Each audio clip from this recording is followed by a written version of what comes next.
And now it's time to see what's coming out today for our media partner, the Baltimore Banner. Rick Hutzell is joining us now to talk about his latest column. Joyce White serves up the story behind classic Maryland cooking. Rick, good morning. Good morning. So let's talk about Joyce White. What's she cooking up for us? So Joyce has this rarefied job. I mean, it just sounds great. She's a food historian. Her job is to figure out how what is on our plates got there, the history of it. And so she has written a book called Cooking Maryland's Way, the voices of a diverse cuisine.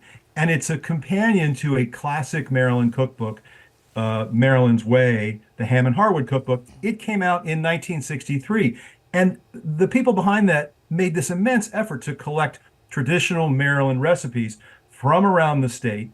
And it sold 100,000 copies, which in 1963, it was a lot of books.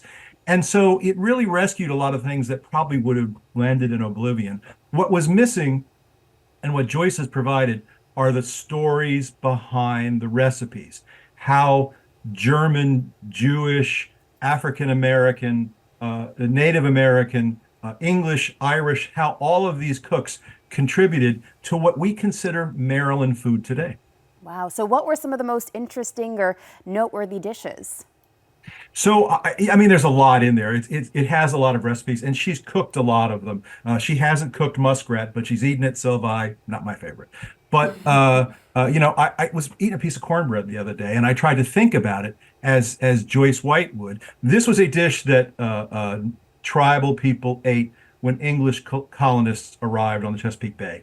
And they quickly adopted it because it tastes good, and it was simple. Stone ground cornmeal, water, heat on a flat surface. You have a hoe cake is what we would have called it. Through industrialization, what cornmeal became was something that didn't have a lot of the nutrient and taste values that original cornbread had. So people in the 19th century started adding sugar because it was cheap. So you can look at cornbread that serves today, and if it's sweet, it comes down from that tradition. If it's not sweet, it comes down from the people who didn't have sugar, which would have been enslaved people, which would have been poor white people. So it really is an interesting way to see what you're eating, trace it back to its roots. And where could someone find a copy of her cookbook or see her talk? So it's actually a fundraiser. The Ham and Harwood House is a national historic home. It's considered an architectural masterpiece of the colonial period, and so it's a fundraiser to support the research that goes into keeping the message, the legacy of that building alive. And you can buy it through the Ham and Harwood website.